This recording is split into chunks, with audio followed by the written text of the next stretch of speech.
i gospodo, dragi prijatelji Srpskog kulturnog centra Sveti Sava, braće i sestre. Današnjeg gosta ne treba posebno predstavljati. Matija je od početka, od osnivanja ovog centra, neko ko je uvek podržavao Srpski kulturni centar Sveti Sava u Subotici i uvek bio rado viđen gost. Prošli put kad je Matija bio naš gost, ja sam se nešto spremio kako najaviti Matiju Bećkovića, pa sam neki mali literarni sastav napisao, možda malo i patetičan, a večeras ću najaviti da je to Matija Bećković.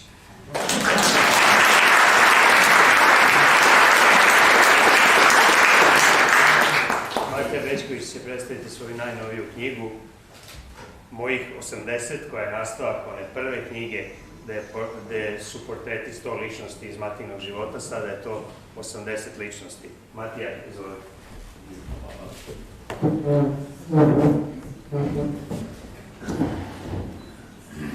Oci,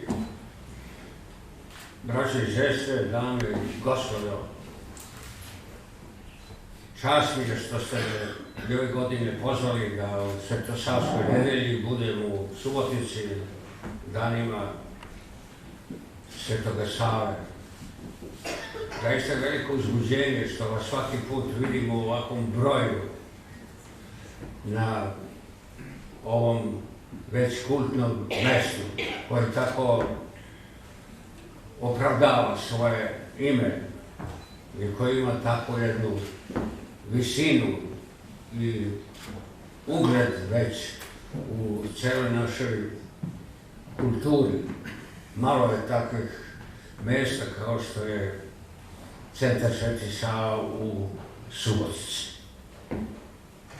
Znate već, ja sam se rodio nedaleko odavde u Senti, majka mi iz Kanjiže, mnogi moji su živjeli u Subotici. A i prijatelji, neki od mojih najbližih prijatelja, oni su također živjeli u Senti, Subotici i ja sam to otkrio tek kasnije.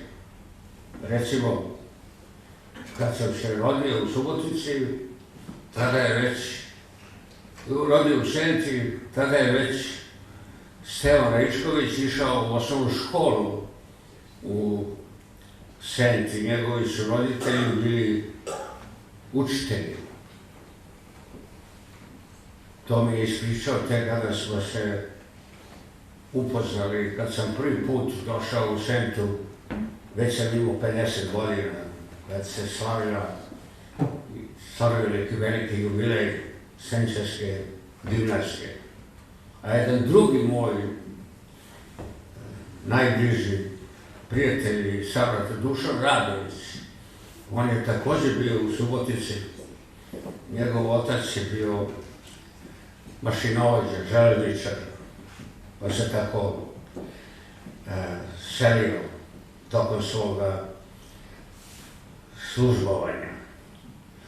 A u ovim knjigama koje su neka vrsta i mojih ličnih memoara, ja sam pokušao da napravim portrete onih ljudi koji su obeležili moj život. Mnogi od njih su oni koje svi znaju, koji predstavljaju neke od najznačajnijih ličnosti naše kulture, a mnogi su opet koje samo ja znam. A svi oni zajedno su obeležili moj život i oni su bili oni koji su ga obogatili i obasjavali svojom dobrotom i svojom plemenitošću. Ali kao što znate, ono što se zapiše, to ostaje. Ali se često velika usmena zaostavština zaboravlja ako ne bude zabeležena. Tako da, kad se setimo nekog pisca, onda se setimo šta su oni govorili i raznih doživljaja koje su imali sa njima, koje se obično niko ne seti da zapiše. A ja sam se trudio da se mnogo toga setim. Prošle godine sam baš ovde predstavljao 100 mojih portreta, a ove godine sam ja nedavno napunio i 80 godina, pa je tako i imenovana ova knjiga, mojih 80 portreti. Obe knjige su štampane Večernje novosti, a ovde je urednica Jelena Jović koja je i krstila ovu knjigu mojih 80.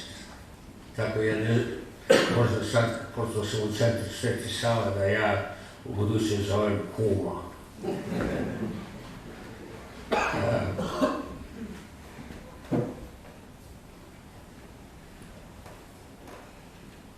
Za moto ove knjige ja sam uzeo još onda Zmajeve stihove, sve što vreme dalje hrli, sve se većma prošlost grli, sve se većma moji mrtvi meni čine neumornim.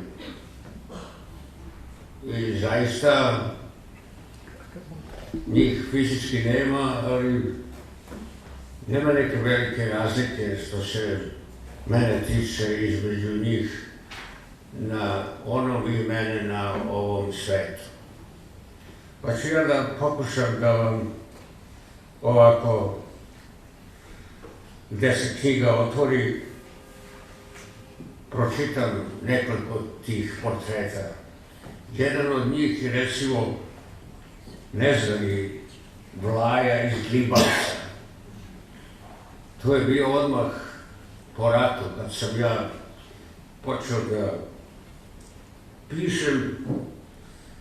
Bio sam među posleratnim pesnicima, proslavio i pročuo Vlaja iz Glibavca, koji je govorio isključivo u stihovima, najčešće putnicima po vozovima. Njegov najčuveniji stih je bio Kuca pile u vozdene vile. Taj stih je služio za sprdnju, kao primer stihoklepstva. Ali baš taj stih sam najčešće citirao i zamišljao pile kako nasiće na gvozdene vile. Čak mi se činilo da čujem taj zvuk, kako pile kljucne u vile, kljun mu se zavrne, a ono se zatetura i prevrne. Ali ne odustaje. Čim se iskobelja, zaleće se s novim melanom, a što jače kljucne, dalje zaprašina. I što sam taj stih češće citirao, sve manje sam znao je li to pile ili pesnik. Jesu li to vile ili prazan papir? Je li to Vlaja ili sam to ja?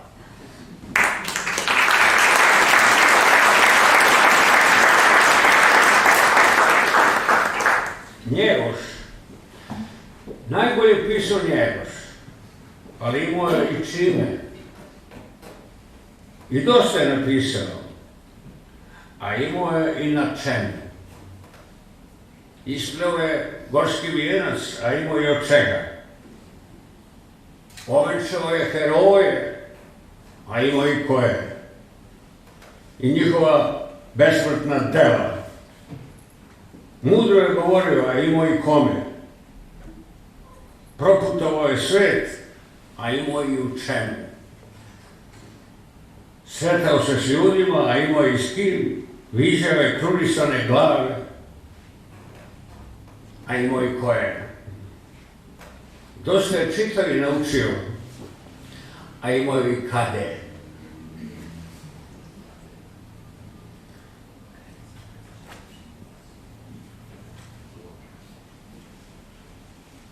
Ivo Andrić već je bio u poodmaklim godinama kad su ga posjetila dva agenta sa porukom da je krajnje vreme da se upiše u komunističku partiju. Ja sam se čudio da se toga niste ranije setili. Rekao je, potpisujući pristupnicu, redovno je plaćao članarinu, nije izostao ni sa jednog sastanka, ali nikad nije progovorio ni jednu reč. A zato su ga izvali.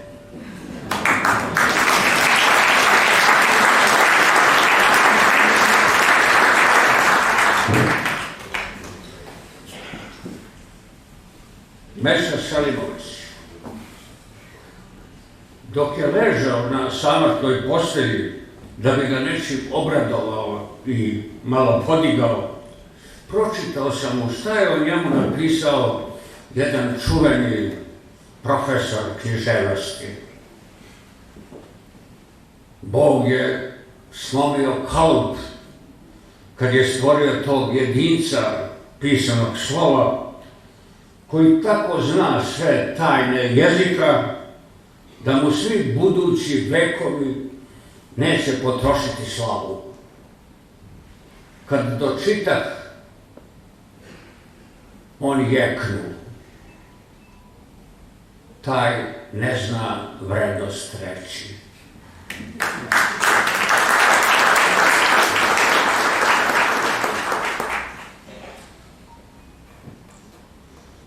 Branko Ćopić,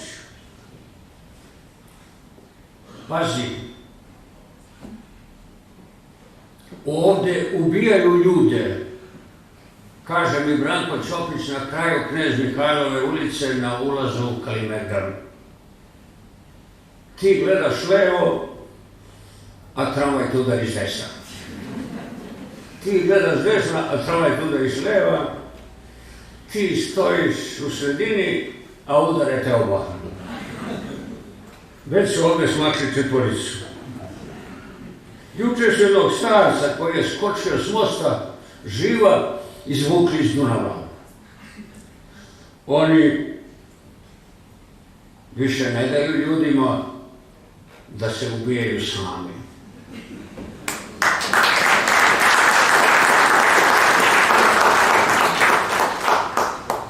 Mihajlo Lalić, u pretrpanom Kolašinskom zatvoru sa još jednim služnjem peo sam se na tavan da kroz izbijen čvor gledam šta se napolju zbiva.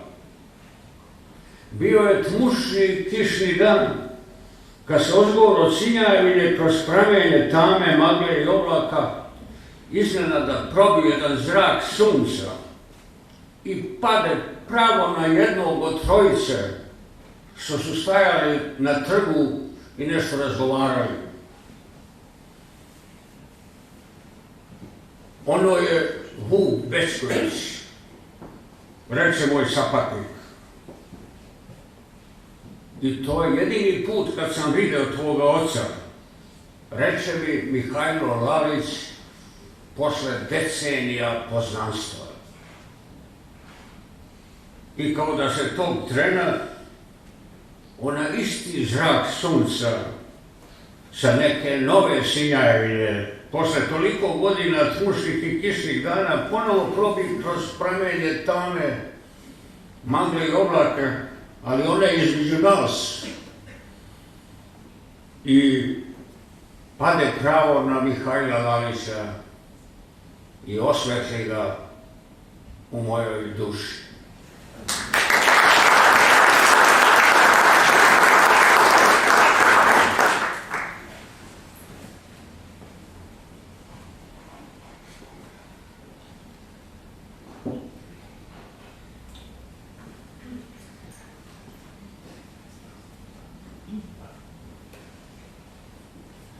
Patrijarh Pavle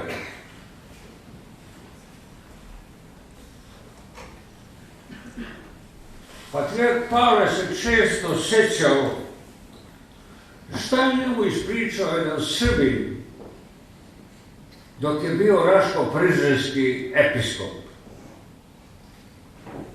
U vreme turskog zuluma sastali su se onamošni Srbi i dogovarali šta da čine. Ovo se više ne može podnositi. Dogorelo je do nokata. Hajde da se poturšimo i danemo dušu. A jedan reče, hajde da još malo pričekamo. Ne prođe dugo, a dođe 1912. godina i srpska vojska uđe u Prištinu. Opet se sastadoše oni isti ljudi, pa će da reći, au, braćo, da ono učine smo, propade nam onolika patnja, a tek nama.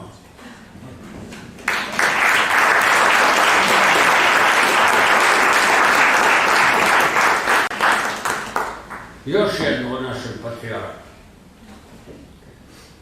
Velika je nevolja u manastiru za monaha koji pere sudove, naročito u mrsne dane, ako se hrana ostavlja u tanjiru. Ja sam kao iskušenik pojao svaku mrvicu i suvom koricom hleba omazao svaku kap zaostalu u ivicama, dok se tanjir uglanca i usviti da može ići pravo u vitrinu. Kad je to primetio iguman, pohvalio me pred svima i rekao, kad bi svi kao otac Pavle ostavljali čist tanjir, lako bismo održavali suđe, a trpezarac bi počinuo. A kad sam ja to čuo, još više sam zapeo.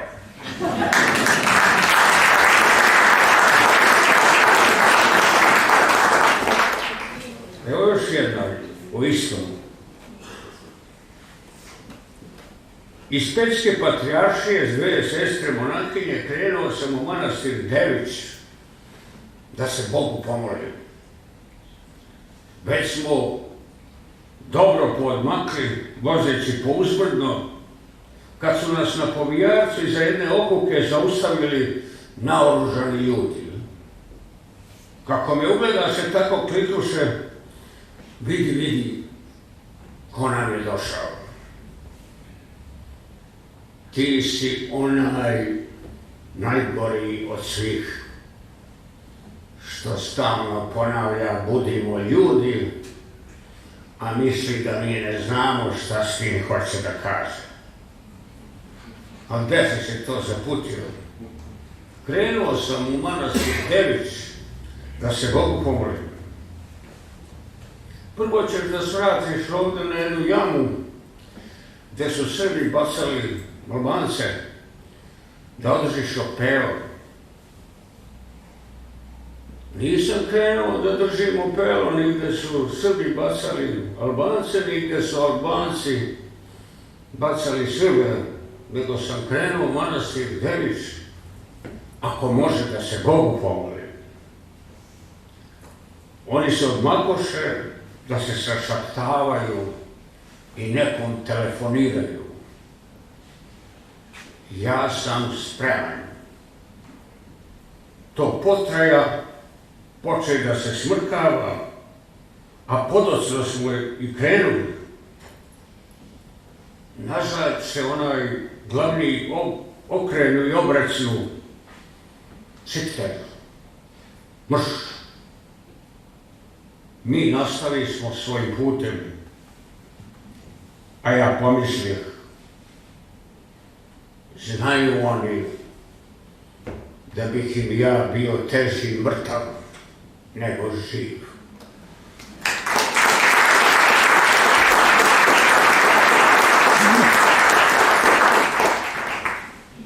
Majka, je li još živa ona vaša sestra kod koje ste odlazili svake nedelje? Pitam, patrijarha Pavla. Umrla je odavno, ali to mi nije sestra, nego sestra od tetke. A tetka mi je majka, koja me podigla od kolenke, kad se preudala u nas što me rodila. I sad ja mislim, kad promenim svetom, da ću prvo vidjeti tetku, koje sam se najviše užarao. A za ostale u Carstvu nebeskome ima vremena da se vidimo i porazgovorimo od Abrahama i Isaka do četvorodnevnog Lazara, moje krsne slave. Vidjet ću i Svetog Savu, i cara Kosovskoga, i druge svete iz roda našega, koji su odbranili obraz Božji. Vidjet ću i majku, ako Bog da, i ako me pozna.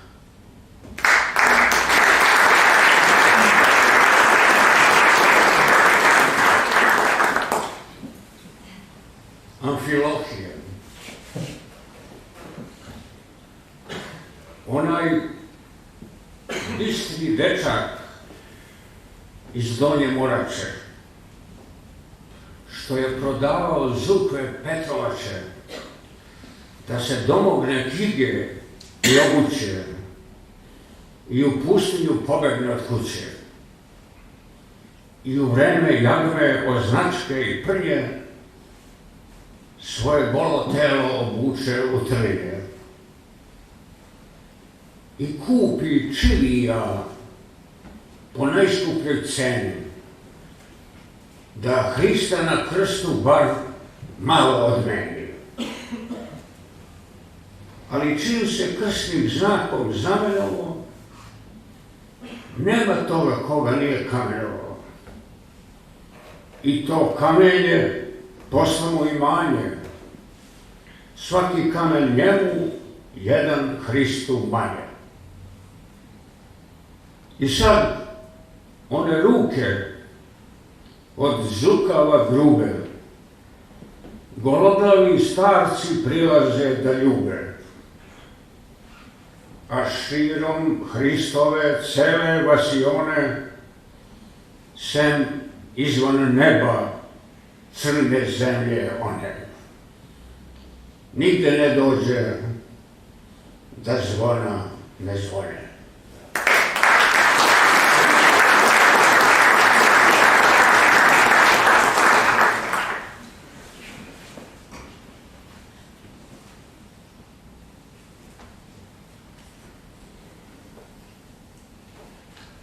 Kralj Petar II, najbolji čovek na svetu, bio je kralj Petar II. Samo kad položi dlanove na kolena, skloni mu se s očiju da ga to prođe, kaže njegov pratilac kapetan Lazarević. Dok je bio u Njujorku, svake nedelje u 5 sati odlazio je u Waldorf Astoriju na čaj s krunisanim glavama koje su se tu zatekle onih poratnih godina. Jednog popodneva na povratku s Čajanke uz njujorške klisure izbili smo na pusto parkiralište na čijem je ivičnjaku sedeo emigrant Joksim Smolović, pošten čovjek, a već propao. Propio se i pomeo lutajući po belom svetu s verom u Boga, kralja i otadžbinu. Čim nas je umotrio, počeo da zakukava. Ko ti je taj probisvet? Uvek nađeš nekoga da te pljačka i da ga vučeš na plećima, dobri moj kapetane Lazarević, da mu dam kakav znak, učinio bi gore, pa ćuteći tonem u živi katran, a i oči stade pred njegovo veličanstvo.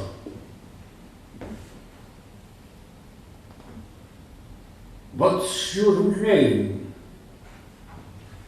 Kako ti ime? Pita on svoga kralja. Ajde reci, koliko si mu uzeo? Meni obrazi već prodimili. Kralju se spokoj sa lica ne pomera, bio je to najbolji čovjek na svetu, samo kad položi glavove na kolena, skloni mu se s očiju dok ga to prođe. Maši se džepa i pruži mu $20. Ti si meni od nekud poznat. Kao da sam te negde i ranije gledao. Who are you? Ko si ti? Potroši Joksim i drugo pitanje koje su i njemu najčešće postavljali, a to je jedino i znao od engleskog jezika. Kralj na to smigranim glasom i čisto srpski odgovorili. Idi u Waldorf Astoriju i pitaj je li tamo Petar II. Karađorđević, kralj Srba, Hrvata i Slovenaca, sin i unuk kraljev i čukun unuk Boždov. Pa ako je on tamo, ja više ne znam ko sam.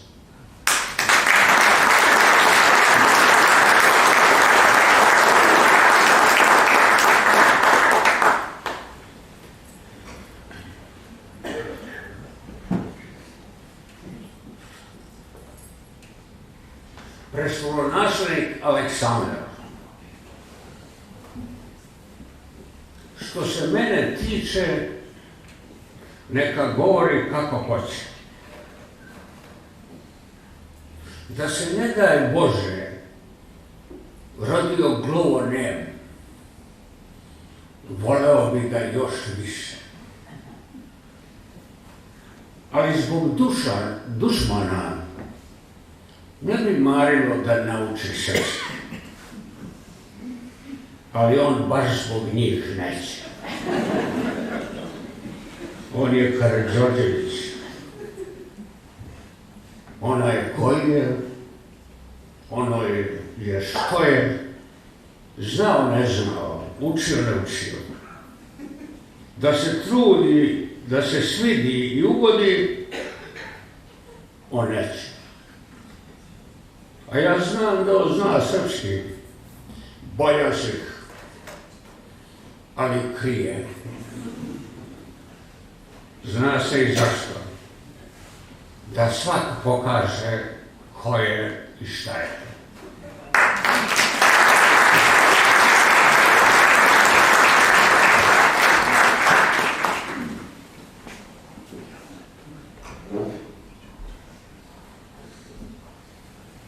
Dušan Radović me uči i savjetuje da napišem nešto onako. Treba da napišeš nešto onako. Znaš ono tvoje, ono onako.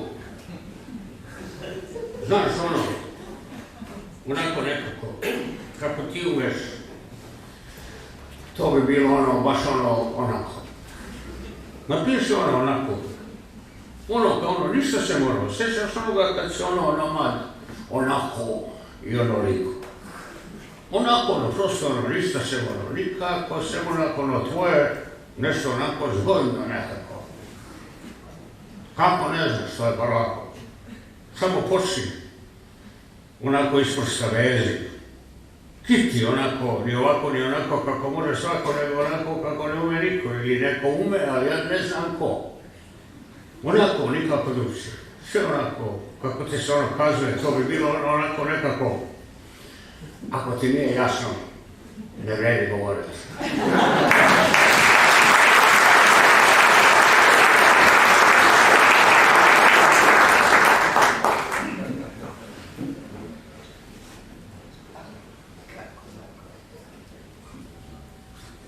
Vaško Popa, hajka na Srbe, nije zaobišla ni Vaška Popu, ni njegove pesme o hromom vuku i vučem pastiru, kao opasne i dvosmislene tajne poruke srpstva i srpskog nacionalizma. Uvređenog i uplašenog tešio sam pesnika i branio njegove nedužne stihove. On je čutao i uzdisao. Na kraju mu ponudih najsigurniji izlaz. Kakav si ti srpski nacionalista kad nisi ni Srbin? On stade ispred mene kod knjižare Gece Kon na početku Knez Mihajlove ulice i gledajući me pravo u oči, bez posrtanja u glasu, reče: ja sam Srbin i srpski pesnik.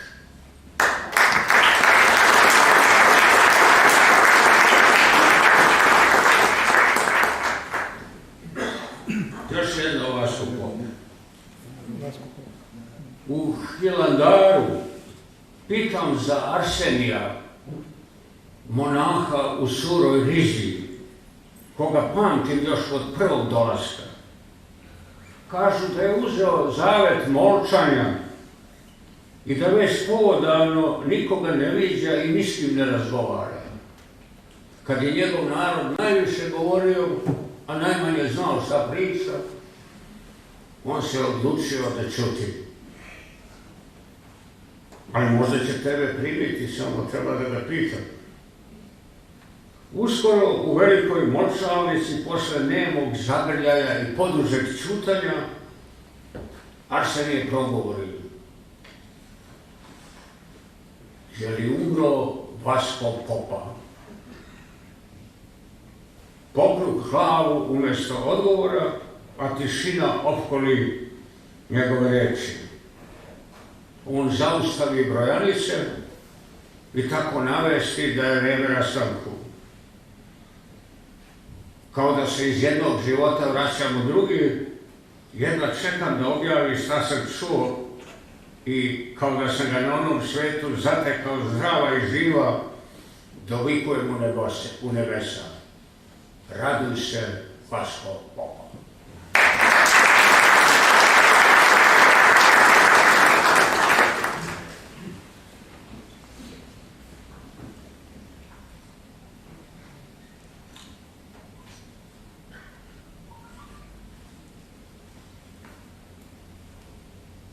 Milovan Đilas. Pitao sam Milovana Đilasa da li mu se ikad suprotstavio u vreme dok je vedrio i oblačio. Jeste jedan, odmah se setio.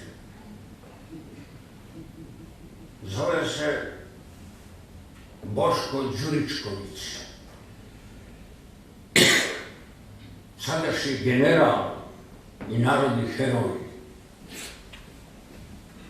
U ratu je komandovao jedinicom koja je njegovom krivicom nešto zabrljala, pa sam ga pred vojskom smenio i ražalao. počupao sam mu epolete s ramena, ordenje s grudi, petokraku s kape, sve to bacio na zemlju i izdrljao cokulama. Padajući u vatru, naredih: daj pušku. Sve što si mi uzeo, ti si mi dao. Pa kako si dao, možeš i da uzimaš. A pušku sam uzeo sam. I možeš je uzeti samo preko mene mrtva. I ja vidim da je spreman na sve. I napravih se da mu je nisam ni tražio.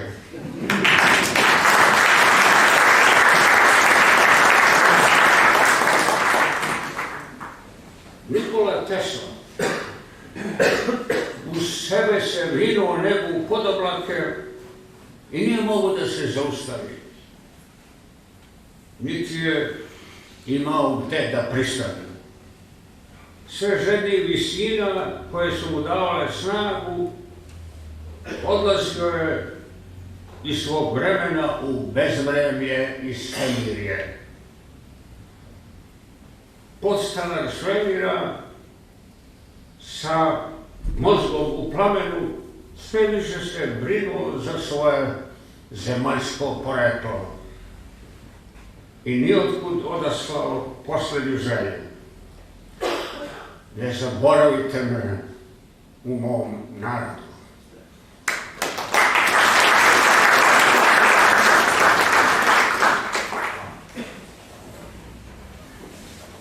Milutin Milanković iz Dalja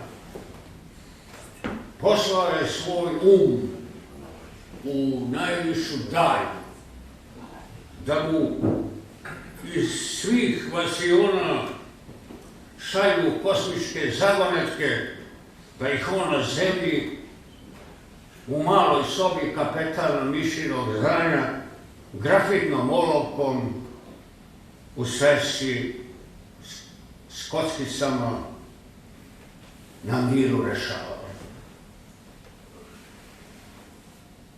U sobi u kojoj je bdeo s olovkom u ruci doneli su mu da nešto potpiše. On je gledao belo. Podsjećali su ga da je to ono što je sam tražio, ali on i dalje gledao belo kao da je na 7. nebu. Dok su mu reč po reč ponavljali sve što i sam znao, klimao je glavom držeći olovku na mestu za potpis. Ali pre nego što je potpisao, podigao je glavu i upitao: izvinite, kako se ja zove? Bio je na onom svetu, a zaboravljen na ovom, kad su kosmičke letilice sa najnovijim izumima prošestarile svemirom. Ali sve što su sprave premerile i izračunale, bilo je već odavno izračunato i zapisano njegovom rukom, grafitnom olovkom, u svesci s kockicama, u sobi kapetan mišinog zdanja. Ko hoće da mu ime pamte drugi, mora ga zaboraviti sam. Ko teži slavi na nebu, treba da je prezre na zemlji.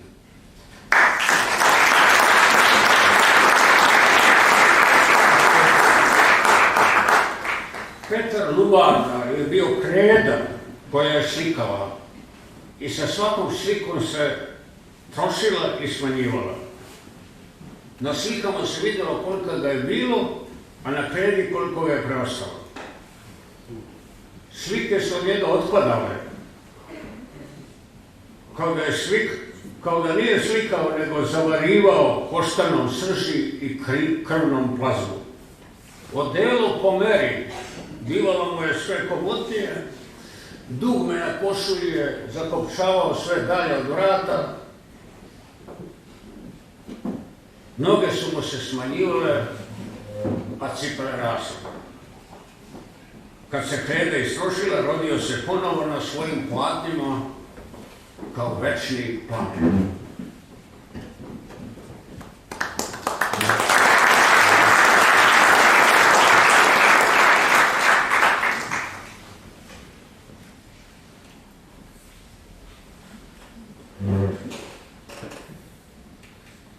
Dobrica Ćosić.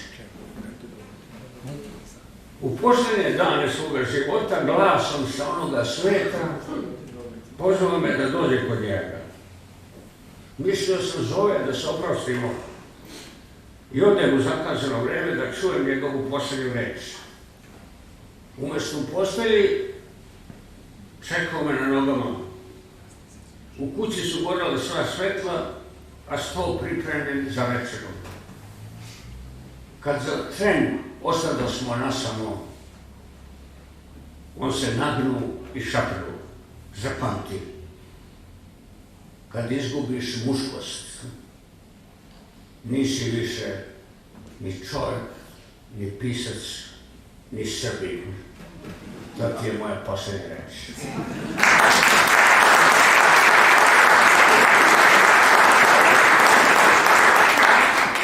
Branislav Petrović. Kad se sve svrši i odem u tminu, nek se zna da nisam imao otadžbinu. I nisam imao jezika, ni roda, ni svoje zemlje, ni svoga naroda. Kad napustim ovu dolinu očaja, nek se zna da nisam imao zavičaja. A što je pričala tamo neka žena da mi je mati, a rod deca njena, kad dođe na red i posljednja želja, nek se zna da nisam imao roditelja. A kada stignem Bogu na istinu da s njim izvedem račun na čistinu, nek se zna šta sam i pre smrti znao. Nisam se rađao, niti umirao.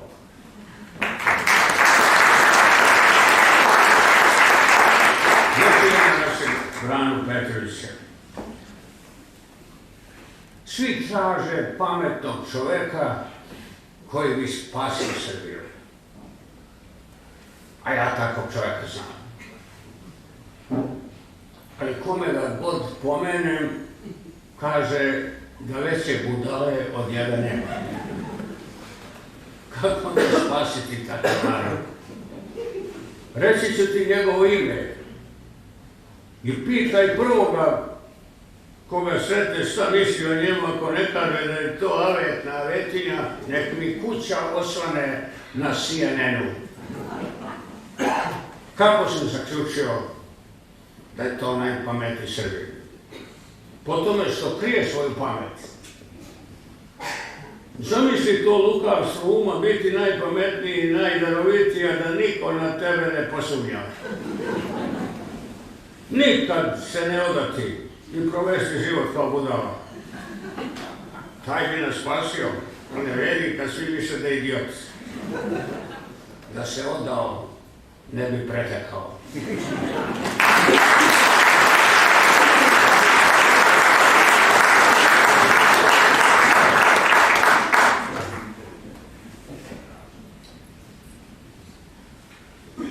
Bata Mihajlović, samo ga je jednom majka pomilovala, mislila je da spava.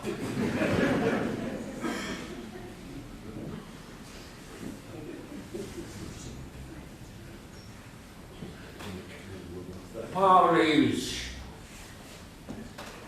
Dobio sam raskošnu knjigu nepoznatoga autora, štampanu na najboljem papiru u kožnom povezu sa zlatotiskom. U nadi da ću već na prvim redovima vidjeti ne mogu napisano zajedno i pismo ispisano odvojeno, pa da dalje ne čitam. Ali grešaka nije bilo, sve je bilo pismeno, tečno i logično.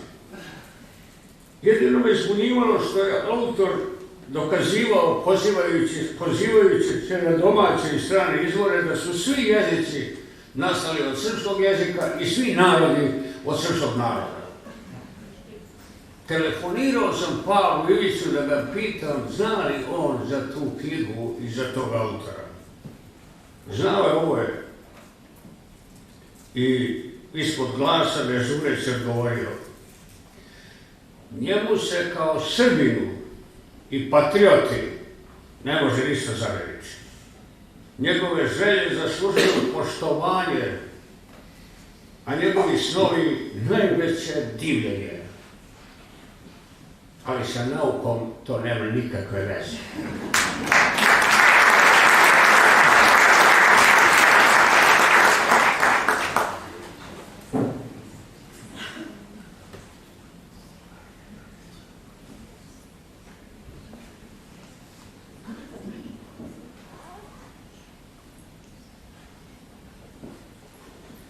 Karađorđevići i Obrenovići.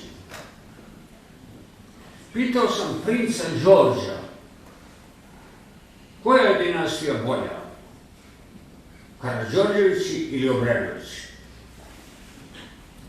Obrenovići su slavna dinastija, koja je dala velike državnike, vojskovođe i diplomate, čak i ljubavnike. Bila je mrtva trka. Nije se znao ko je bolji. Ali presudio je Njegoš, kad je Gorski vijenac posvetio Karađorđevu. Gorski vijenac je postao Biblija srpskog naroda i ta diskusija je završena.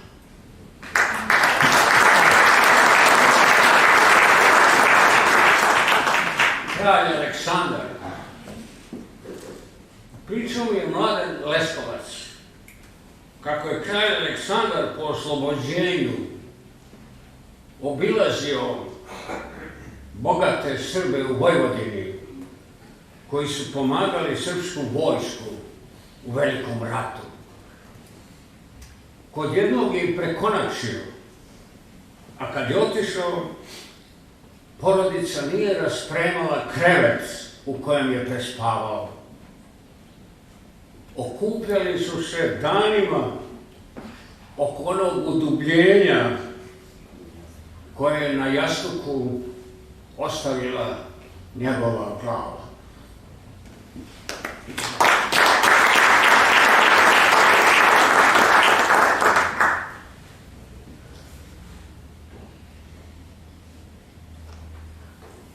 Još jedno Ivi Andrić. Sa njegovog života izlazio je feljton u nastavcima sa faksimilima iz crkvenih i matičnih knjiga u kojima su navođeni različiti datumi i mesta njegovog rođenja. Upitao sam ga u prosvetinoj knjižari na Terazijama što ne telefonira toj redakciji kad je i gde je rođen, da se više ne muče i ne nagađe. O što, reče on ispod glasa, neka neko na tome doktorira.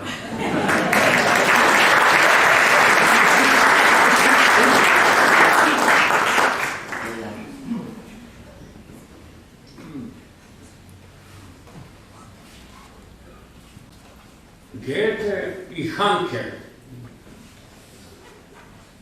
Goethe, najveći među Nemcima, napisao je da nigde u poeziji sveta nije naišao da zvezde razgovaraju osim u srpskom pesništvu i da narod koji ima takvu poeziju zaslužuje bolju istorijsku sudbinu. Kad je dva veka kasnije isfinjeni sin nemačkog jezika Peter Hanke ponovio to isto, samo tiše. Uzeli su mu Goetheovu nagradu, kamenovali ga u Nemačkoj i po celom svetu, čak i u Srbiji. Jer beše zašlo sunce duha i poezije.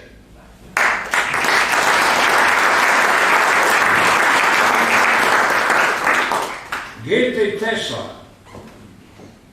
Tesla navodi Goetheovu reč da je srpski narodni ep ravan grčkom i rimskom epu. I Tesla se pita, šta li bi Goethe tek mislio o tom epu da je bio Srbin, kao ja.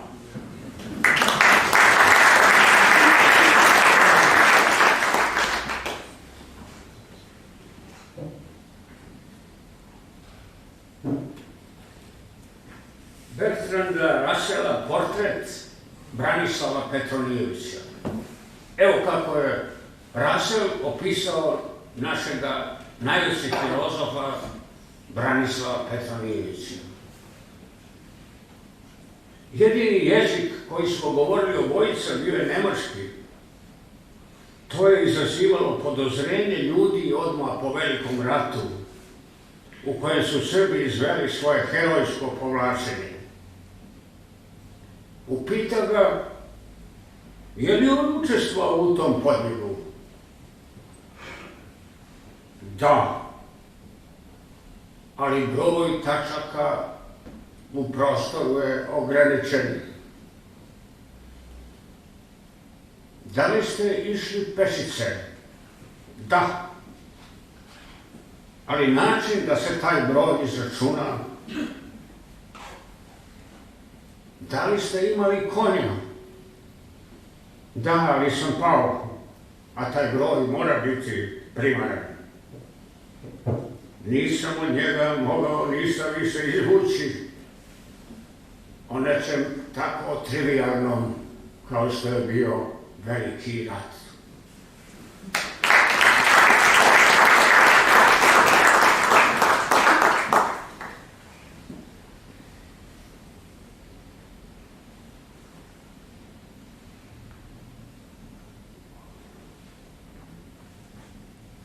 Milorad Nekmečić, čim se zaratilo, uhapšen je najslavniji profesor istorije Sarajevskog univerziteta. Ispitivao ga je čuveni Ćelo. Imao sam sreće, kaže Nekmečić. Ćelo je tog dana nosio patike. Kad bi obuo cokule, nije bilo preživelih.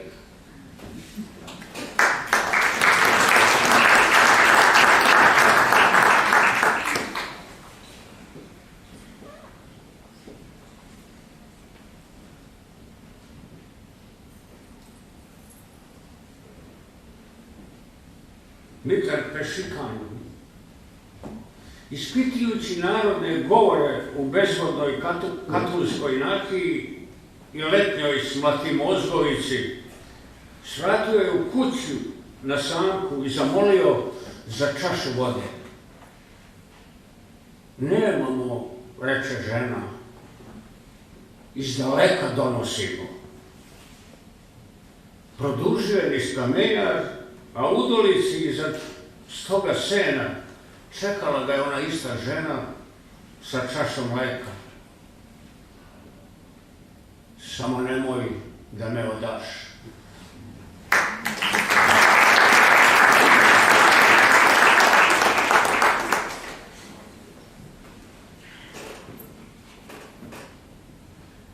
Desanka Maksimović, čim je objavljeno da će za života podići spomenik, počele su da stižu pisma od neke poznanice koja je nju optuživala što je dopustila da joj podižu spomenik, a ta žena nema od čega da živi.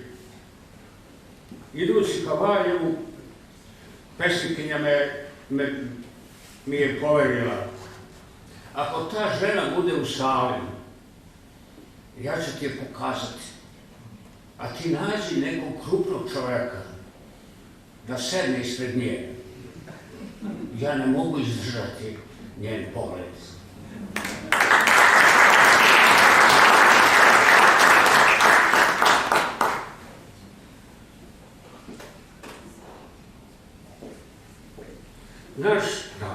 Evo sad,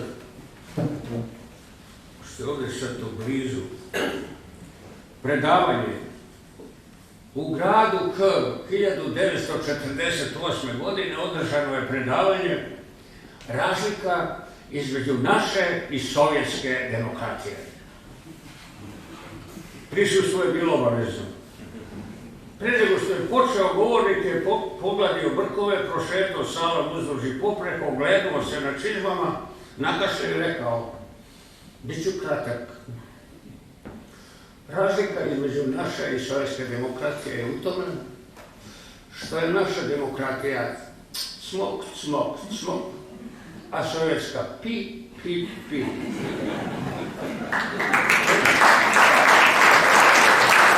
Prije nego što je oglaseno da je predavanje završeno, voditelj je dodao da je predavač spreman da odgovara na pitanja ako nekome nešto nije jasno. Takvih nije bilo.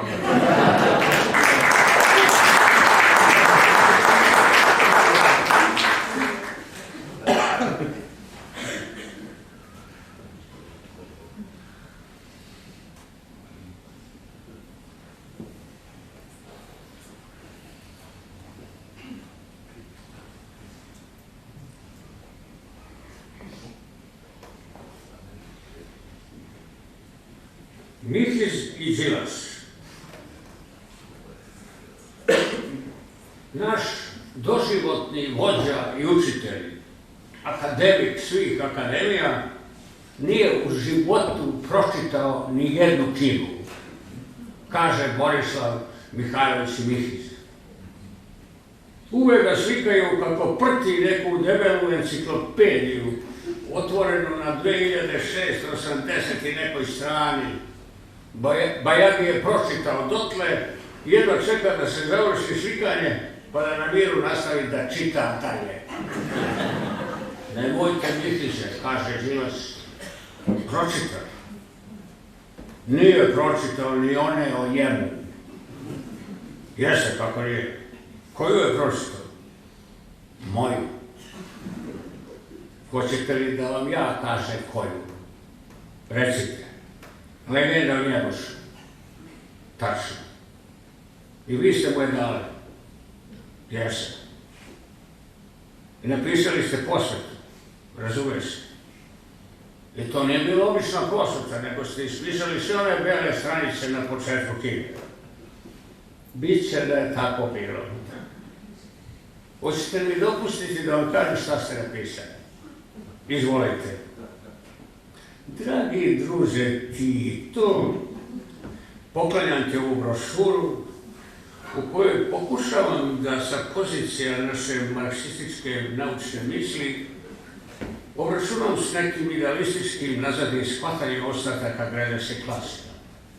U nadi da ćeš i pored zauzetosti u rešavanju najvažnijih pitanja naše unutrašnje i spoljne politike naći vremena da baciš pogled na ovaj moj skromni rad, tvoj taj dan. Manje više, to je to. I on se nije javio. Nije. I prolazili su nedelje. Mislim 5-6. A onda je bila neka sednica, jes.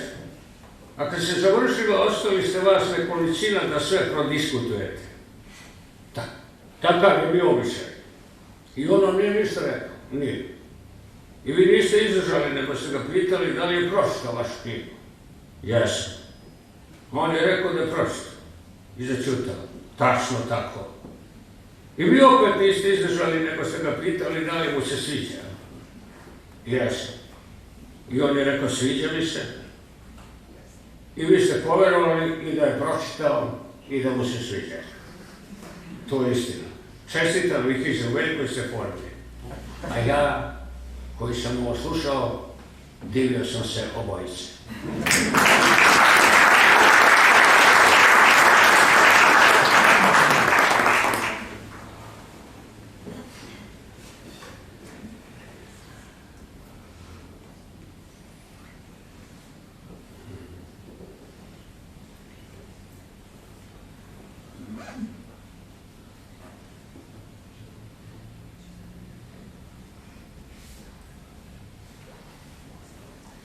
Evo Dušan Radović opet.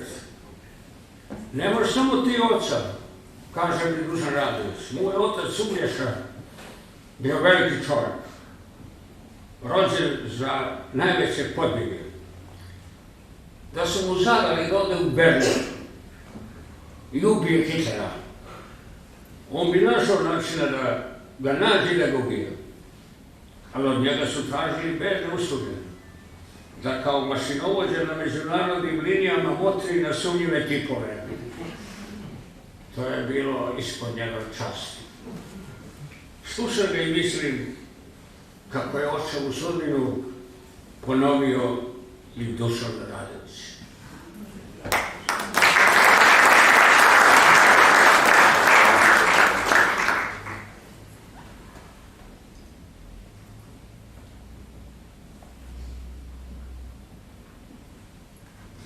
Reče mi jedan čovjek, student je iz Beograda, doneo u zavičaj knjigu, reče mi jedan čovjek, i za vreme raspusta počeo naglas da čita u svojoj kući. Tiše, reče majka. Prolaze ljudi. Neka prolaze, to su pesme. Zatvori prozor, čuće neko. Neka čuju, piše u knjizi. Nek piše, može neko naići. Neka naiđi, nek čuje. Ne mora da se čuje iz ove kuće. Bolje vidi da ko ne ide. Knjiga je štampana. Nije štampana tebi. Sve druge si pročitao, samo ta ti je fališ. Vidi ima li koga pod postelom. Kupio se u knjižari. Mora da nije bilo drugih. Kupuju i drugi. Drugo su drugi. Nisam je ja napisao. Važno je ko čita. Sutra nešto da budeš, što da se nađe kod tebe? Umro je onaj što je ubijao. Ako je umro, nije umro tebi.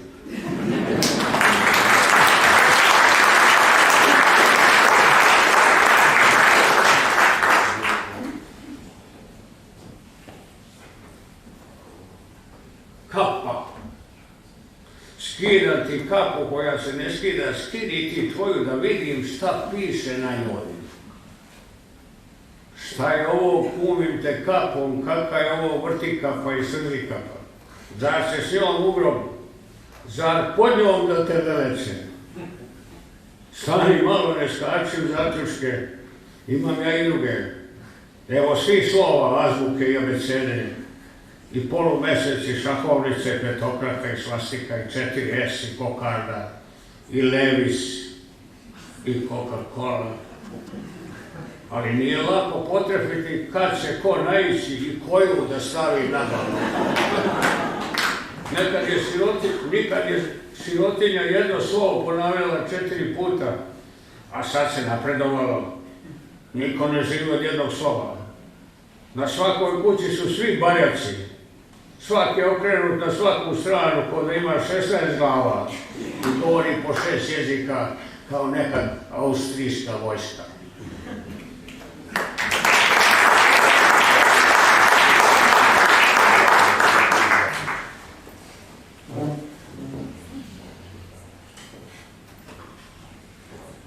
Momo Kapor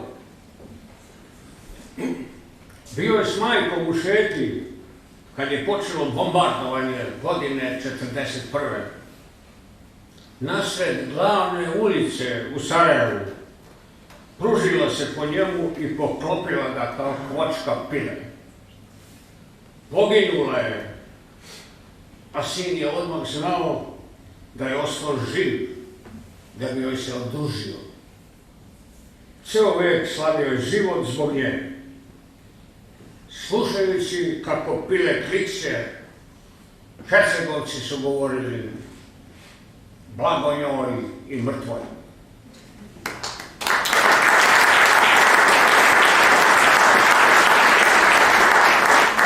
Rajko Petrov na umu.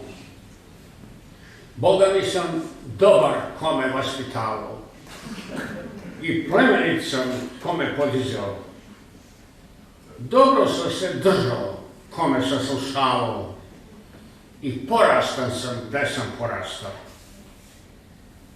Dosta nauči kome je učio, dobro sam prošao ko mi je sudio. Malo sam mučen kome je mučio, nije čudo kad bih promiro točio.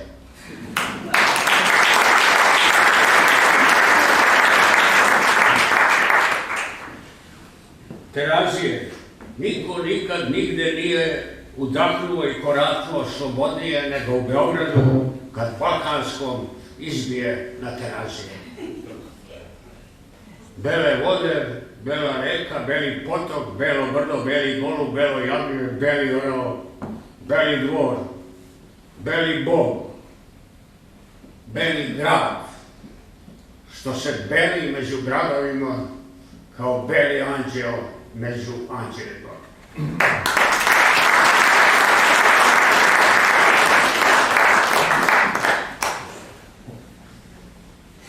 Sima Milutinović Sarajlija kod Goethea u Weimaru.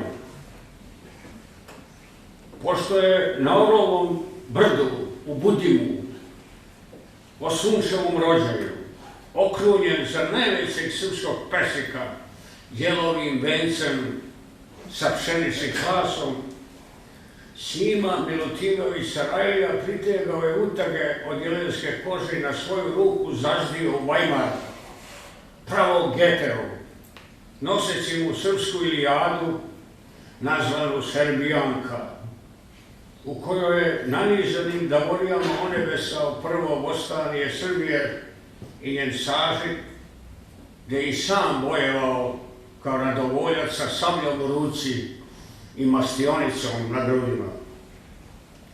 Vukohod Goethe već je bio sreo jednonogoga Vuka, čim je doklecao u Germaniju.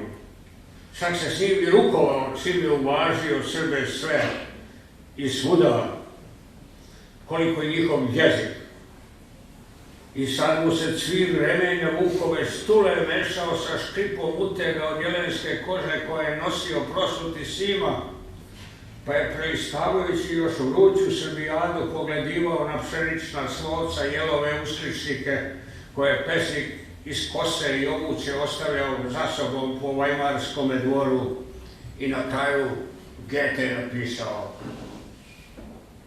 bezazlen je i čestit njegov narod, kao i on sam, a taj bezazlen i čestit narod bili su Srbi, koji su sebe naložili na vatru, ustajući protiv najveće sile na svetu.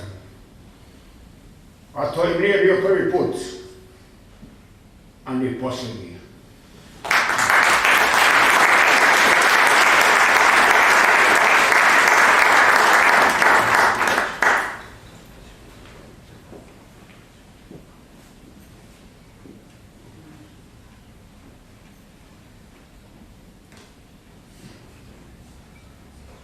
O Valjevo, mesto moje drago. O Valjevo, mesto moje drago, mog života neoceno blago. Ko siroče, došao sam mamo, kad i zašto to ja i ti znamo. Došao sam suđenoga dana, dozvala me zemlja obećana. U gradu za koji nisam znao da postoji, čekali su me zlatni dani moji. U njemu sam se i sa sobom sreo, smisao i cilj života nazreo.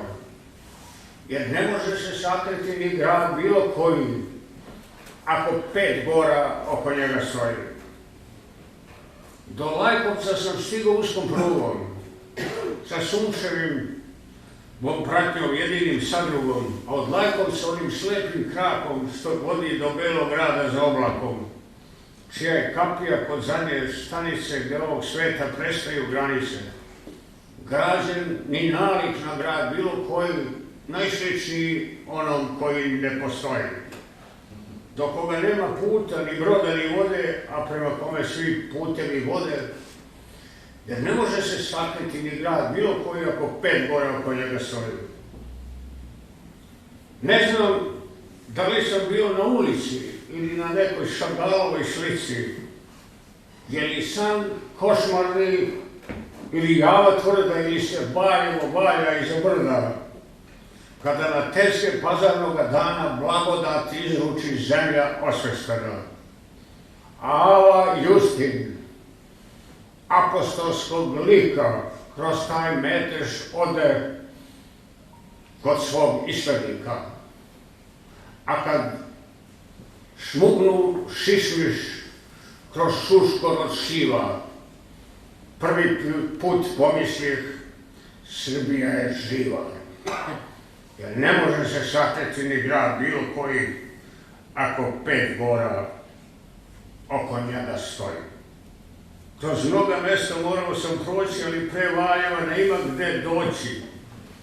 Da dođoh nije niko primetio, ko da sam u njemu oduvek i bio.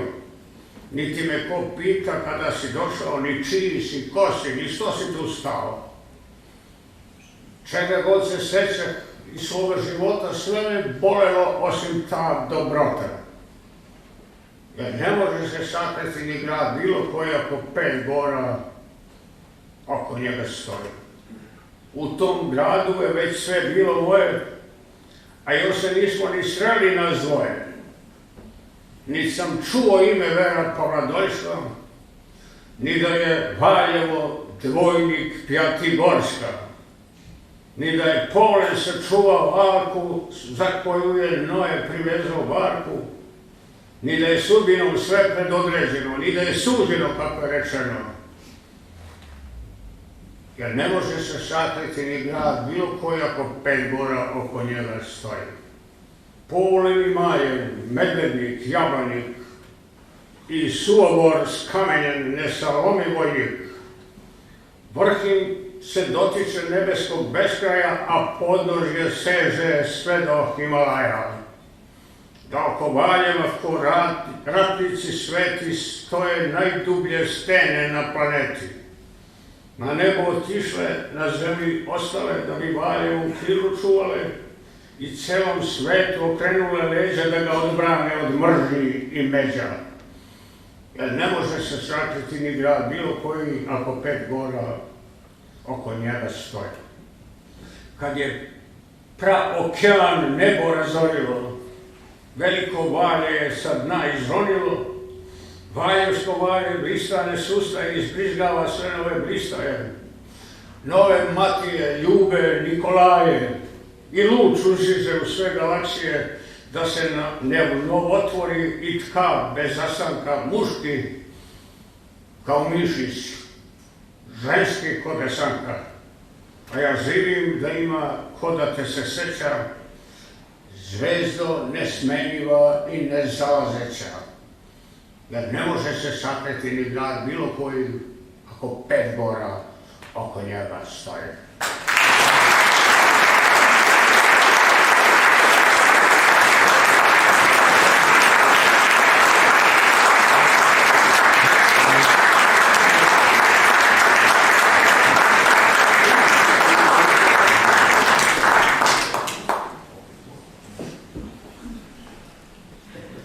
Lazar,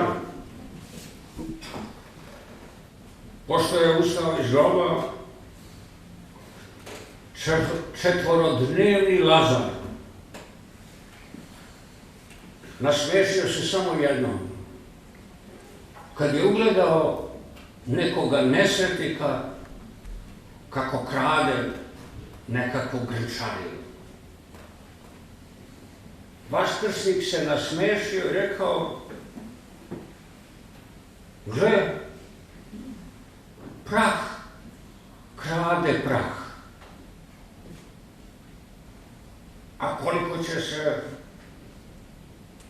kad tad smejati kosovski car Lazar, kad posle svih vekova ustane iz groba i ugleda ne nekog nesretnika kako krade nekakvu grčariju, nego 1000 razbojnika koji kradu Gračanicu. Visoke Dečane, Pećku patrijaršiju, Bogorodicu Ljevišku, Devič, Sokolicu, Kosovo Polje, Žilu Kucavicu, a ne znaju da je ključ od Kosova Lazar odneo i sakrio na nebu.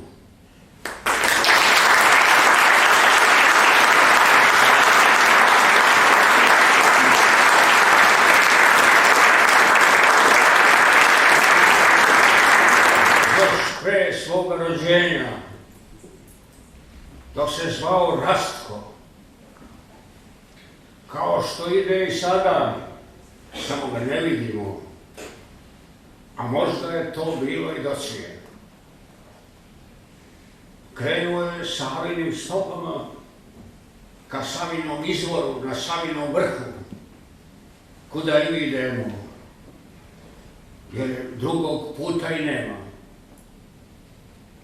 Kada je negde oko Savina dana naišao Savinom stranom, napali su ga psi, kao što i sad napadaju svakoga ko se uputi Savinim talovima. Putnik je najpre sastavio 3 prsta, kako je odredio da se i mi krstimo, plašeći ih znakom od koga su još više pobeseli. A ni do danas nisu uzmaknuli.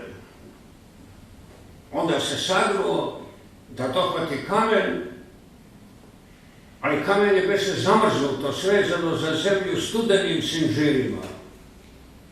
Jer beše jaka zima, kao i ove godine, kao uvek oko Savina dana. Već su raznosili Savina stopala, Savin kuk i Savin lakat po prodalima i jarugama zemlje zbog koje je podeljen svet.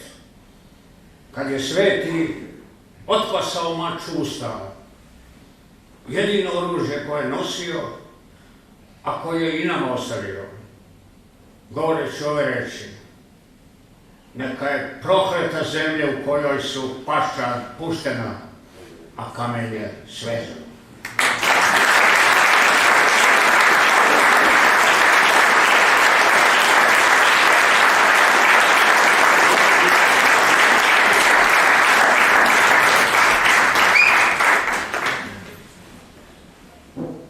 I na kraju moja autobiografija. Imao sam babu, nisam imao dedu. Imao sam majku, nisam imao oca. Imao sam ćerke, nisam imao sina. Imao sam ženu, nisam imao muža.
Thank you.